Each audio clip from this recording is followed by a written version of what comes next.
Y'all can't speak. Like, you don't want it to be completely like silent behind me. Okay, keep working. I can project just fine. These mannequins behind me are.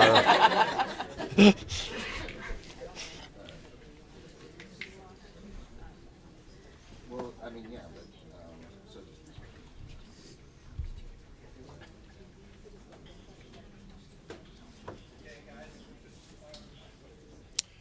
All right, good evening. Coming directly here from the Emergency Operations Center, multiple agencies in here from Public Works, Law Enforcement, Fire Rescue, Health and Medical, volunteers and donations, mass care, sheltering, food and water, business and industry, our power companies, utilities, all here preparing for the Hurricane Hurricane Ian to hit our county. We've started to see some of the outer bands come into the area with minor gusts at this point, but we are certainly prepared for what will transpire later this evening and into the morning. All 7 municipalities also here participating in a coordinated response to this event. This morning, we did enact a evacuation order at 8 o'clock. Since then, 8 shelters have been opened. Right now, quite a bit of capacity still available in those shelters. Just over 300 clients in the shelters, so plenty of space there for individuals that would like to come to those shelters. We do ask persons that may want to come to the shelter to please try to get there before these winds start to pick up. Right now, we're seeing the lighter of the winds, but we certainly don't want people to travel when it's dangerous. People should get to the shelter before dark because from then it's just going to get worse and worse. We have had a couple reports of traffic signals that are out in various portions of the county. So when you come to those intersections, please do a 4-way stop. But again, that's why it is so dangerous after dark to be traveling around the county. You may not be able to see these traffic signals. It may look different than normal, and that's where we've seen some of the fatality traffic crashes in previous hurricanes. We don't want that to take place this time. Seminole County has not enacted a curfew. I know there's been quite a few questions related to that. These discussions are taking place when that would take place and when it would be necessary for us to do that. We certainly do not want to do it any longer than we have to, and it would be certainly for public safety. So we continue to have those conversations, and when we start to see the weather deteriorate to a point where people should absolutely not be on the road, those curfews will be issued. And of course, as our crews get out, clear the roadways, make sure power lines are not down in the roadways and is safe to pass at some level, then we would lift that curfew so that people could go to their places of business, places of worship, and pick up the pieces, see what kind of damage is there, things like that. Sandbag locations. We had some questions related to sandbag locations. They will be available post-storm. Along the St. Johns River, that flooding typically lasts or it takes a while to occur, especially up in Lake Monroe. So those will be opened possibly Saturday or Sunday, depending on the outcome of the event. And in that case, you could go by and get additional sandbags as necessary for the potential of flooding early next week on Lake Monroe. Persons along the Little Wekiva River that have experienced flooding in the past, the forecast and what we're hearing from the National Weather Service is this could be historic. So if you have flooded in the past, if it's come close to your house in the past, you may want to go ahead and evacuate because this could, depending on where the rain falls, again, could be historic in nature. So if it was near your house before, it may be, unfortunately, inside your house this time.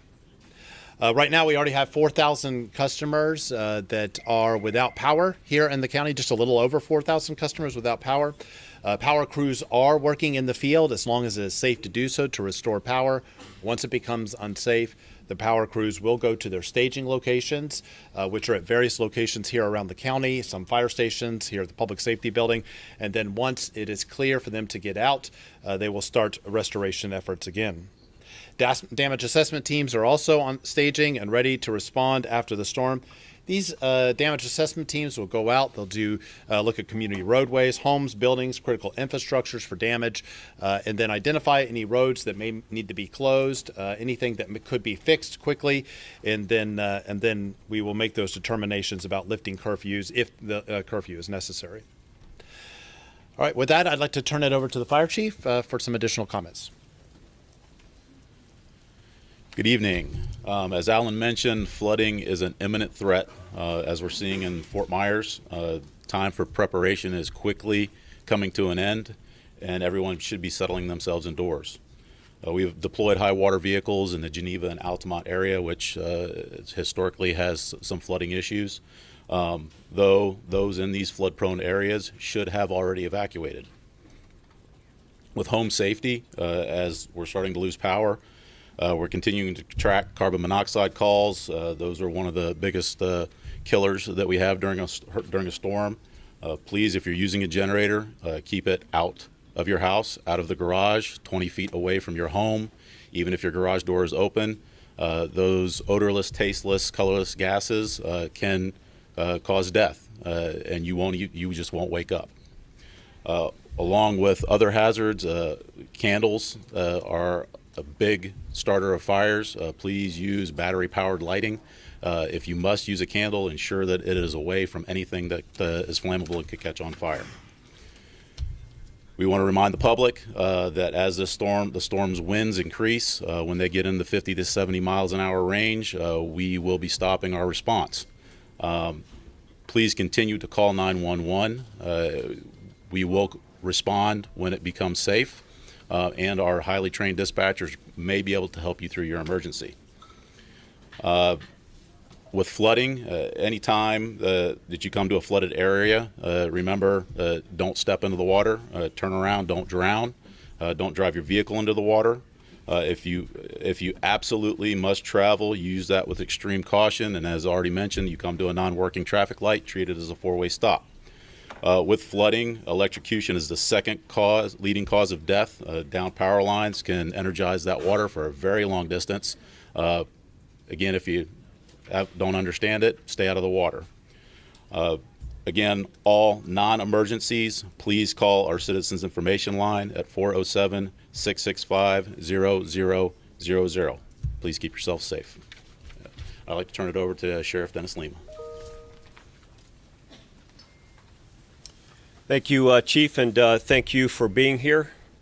I want to thank all of the people who are working in this room and are out in our community patrolling our streets, because quite literally they've left their families behind so they can protect all of our families throughout Seminole County, and their work is noble, and they should receive a lot of credit for that. They prepare for this all year long, and we've done everything that we can possibly do to make sure that we can get through this safely. Now the rest of the responsibility is on all of our citizens that have been listening. And I'm incredibly impressed and proud of the citizens of Seminole County that have made their own decisions to self-regulate their activity. Our deputies and police officers throughout Seminole County have been on the roadways all day, and a significant amount of people who have listened to the warnings and said, you know what, we're going to shelter in place, we're going to stay home. I also want to thank the businesses that had made the choice early on to close their businesses. Many businesses weren't even open at all today. A good percentage of them closed at noon. So that helps the public safety professionals out tremendously. Just like the fire chief was saying, when sustained winds reach around 50 miles per hour, it makes it incredibly dangerous for first responders to get out there and respond to your call for service. So I'm asking, if you need us, call us. We will evaluate the circumstances, what's at risk, and make a determination on whether or not we're going to respond. The sheriff's office and police departments are working in harmony, and we have 5 heavy vehicles that are deployed, again, positioned strategically throughout the county. In the event that the wind is sustained more than 50 miles per hour and there is a need for us to respond, we're probably going to respond in one of those heavy vehicles. Again, it's just safer for us to get out there and do that. Additionally, it's these heavy vehicles that help us with citizens who need help with flooding evacuation. So you'll see some of these vehicles on routine patrol. As the chief had mentioned, if a traffic signal is out, treat that traffic signal as a four-way stop, and be very, very mindful if you're out there driving. Try to stay off the road, but if you're mindful, it is easy to come up on an intersection that may not have any lights or any markings and to blow through it. So slow down. If you have to be on the road, slow down, be cautious. Most of our intersections, all of our intersections actually, are on battery backup power. And for those that are not of major intersections, they'll be back on generator power. We lock those generators down and we track those generators to prevent from theft. Additionally, if you come off on a other type of traffic signal device, particularly a stop sign, it's very easy when these winds get up there that stop signs will fly. They'll come off the post. So again, be mindful of that. When it comes to flooding hazards, you're going to hear a lot about flooding over the next few days. Understand that not only is flooding a dangerous situation itself because of the roads washed out, there's all types of critters in the Florida waters that are out there. So again, if the water is now normally not by your front door and it comes up by your front door, that means the likelihood of alligators and snakes and all of those things potentially are in that water. Inevitably, after a storm, we see people getting in the water and playing in the water. That is incredibly dangerous, and we advise you not to do that. We have our shelters that are open. We have people who are in the shelters. You'll hear more about that. You've heard a lot about that so far. We have deputy sheriffs and police officers that are there to ensure that every person there is safe and secure, not only from potential harms that may occur at the shelter, but they can be an avenue of resource for families that are there that need information about what's going on the outside.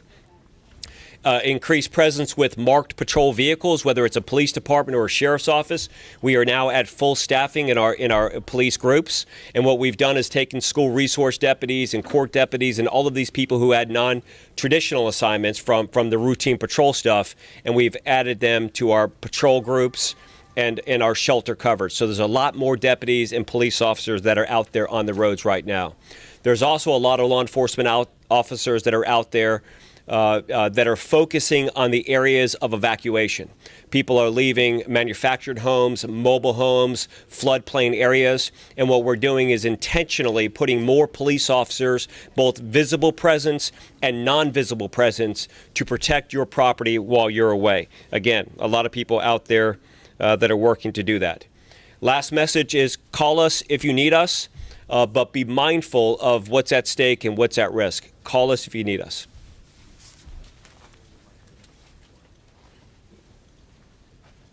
All right. Thank you, Sheriff. Any questions from the group?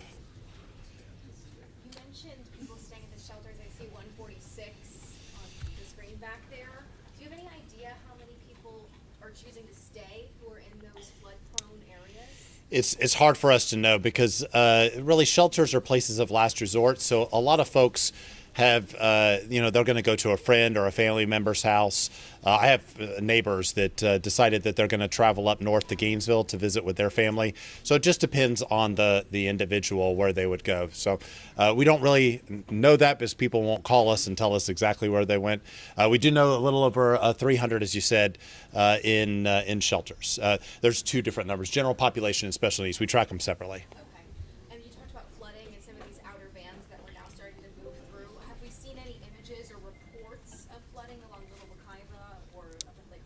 Not on the Little Wekiva at this point. It is a flood, a river that does flood very quickly, but also recovers very quickly. We haven't seen flooding in that particular area yet, but also we're on the very far fringe of this storm coming in, so we really even haven't seen high winds at this point.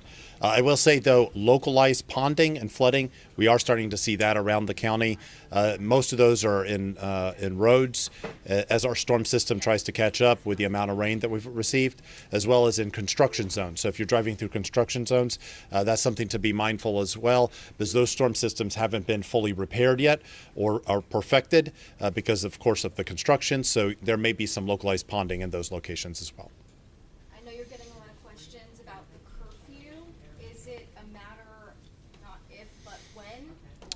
We're taking that, we're looking at that. We're not only looking at that here in Seminole County, but we are looking at that regionally as well. A lot of folks that live here in Seminole County work in Orange County, or vice versa. They live in Orange County and they work up here in Seminole County. So we want to make sure that we're somewhat consistent with our neighbors. So we are communicating with our neighbors as well as internally. When the conditions start to get unsafe, and there's a lot of people that make that decision. The sheriff's office, of course, Public Works as well. So and power. If we start to see a lot of power lines and downs in roadways, things like that, traffic signals down, that factors into that as well. So that decision is just continuously ongoing. I think we've had, Sheriff, probably 4 or 5 phone calls today about that, and we'll continue to have those conversations until we make the decision, if we make the decision to enact it, when we enact that. I have one more. if no Sure. one else does. Go ahead. As we see some of these images coming from the coast and from the Fort Myers area, is there anything in that can help us get more insight or better tailor our response here? A lot of some of these people are new, but some of these people are very seasoned and they've been through hurricanes before. Looking at those images just reminds us, those that were here in 2004, and I'm looking back there and I see quite a few folks from 2004, a lot more from 2017 during Irma and 2016 during Matthew. So those images remind us of how serious this can be and how serious it was in those storms. And each and every one of them, hats off to them, because they've been practicing, preparing. We've done exercises related to this. We are ready as we can be for this event, and we'll respond as quickly and safely as possible to help anyone that's in need. All right, I'd like to turn it over then to Myrna, which is going to give a Spanish translation of our press conference today. Myrna, thank you so much again for being here each and every time to do our Spanish translation. We really appreciate it. Thank you, Alan. Muy buenas tardes. Este es el resumen de la conferencia de prensa del Seminole County. El condado Seminole emitió una orden de evacuación esta mañana a las 8 de la mañana. Hay 8 refugios abiertos con suficiente capacidad para clientes. Un poco sobre 300 clientes están ya en los refugios y el condado pues aún no ha puesto un toque de queda, pero si esto está en discusiones y cuando el afuera ya se ponga más peligroso, pues entonces esto ocurrirá, un toque de queda. La tormenta ha comenzado a impactar el condado Seminole y se esperan tener vientos sostenidos de tormenta tropical en las próximas 1 o 2 horas. Las personas también se les recomienda a las personas llegar a sus casas ya antes del oscurecer y los centros de distribución de sacos de arena van a estar abiertos luego de la tormenta, así que las personas que necesiten arena pueden conseguir más luego de que pase la tormenta. Las personas que viven cerca del Little Wekiva River, que han experimentado inundaciones en el pasado, planifiquen porque sí se espera históricamente que pueda haber una mayor inundación durante este evento. Esperamos que esto no ocurra, pero hay que estar preparados. Las personas que van a cesar a verificar los daños que existen luego de la tormenta ya están listas para salir una vez se les dé que está bien que puedan salir. Se tiene ya más de 4,000 personas están sin electricidad en el condado Seminole. Y una vez esté segura el área para poder salir, las personas de electricidad van a poder ir para ayudar a las personas a poder tener su electricidad nuevamente. No importa cómo nos afecte la tormenta, las amenazas de viento e inundación deben tomarse en serio y pueden haber inundaciones generalizadas, como ya se han mencionado, y muy peligrosas. Las personas en área de inundación ya deben haber evacuado sus hogares y estén en nuestros refugios. Se les quiere enfatizar sobre los generadores. No use generadores en áreas no ventiladas y manténgalos a menos de 20 pies de distancia de todas las puertas y ventanas. Nunca funcione un generador en su garaje, aunque la puerta esté abierta. Y cuidado con las velas también, preferiblemente que utilice linternas de batería. Otra cosa que se quiere enfatizar es que una vez los vientos alcancen de 50 a 70 millas por hora, sostenidos o ráfagas de viento de 70 millas por hora, el Departamento de Bomberos cesará las operaciones en las carreteras hasta que se determine que es seguro. Así que en el momento de las tormentas, nuestros socorristas no podrán responder a las llamadas por preocupaciones de seguridad. Queremos que todas nuestras personas que están respondiendo en la comunidad se mantengan seguras. Pero sí llamen al 911 y el personal le puede ayudar a través del teléfono. Además de las inundaciones, pues tienen que tener cuidado de no tocar cables eléctricos, porque también eso es muchas heridas o incluso muertes debido a electrocución. Muchos voluntarios están aquí en el Centro de Operación de Emergencias, también en los refugios, ayudando a las personas y han dejado a su familia, así que muchas gracias a todos los voluntarios que están con nosotros. La policía y la oficina del sheriff están trabajando juntos y están vehículos estacionados, vehículos mayores estacionados para responder de ser necesario. Si los semáforos no funcionan, trátelo como un pare de 4 vías. Es importante y ya, como hemos visto, como se sabe, ya hay algunos semáforos que no están funcionando. Tenga cuidado, no esté en la carretera, pero si tiene que salir, vaya lento y con cuidado. En los refugios, la policía también está allí verificando de que todo esté en calma. Así que queremos de nuevo enfatizarles que se mantengan seguros. Pueden llamar a la línea de información del ciudadano al 407-665-0000 o a prepareseminole.org para mantenerse informado y en español también. Que tengan muy buen día. Bueno, acaba de concluir precisamente el reporte en español de esta portavoz. Otra de las cosas que están diciendo es que los que quieran trasladarse a estos 8 refugios que han habilitado, que lo hagan antes de que anochezca y que después de que caiga la noche, pues que traten de permanecer en un lugar seguro. Hay aproximadamente unas 4.000 personas en este condado que no tienen servicios de electricidad y eso es algo que han estado reportando aquí las autoridades locales. Otro de los peligros que han alertado los residentes del área es las intersecciones que pudieran, pues, algunos semáforos no estar sirviendo y le piden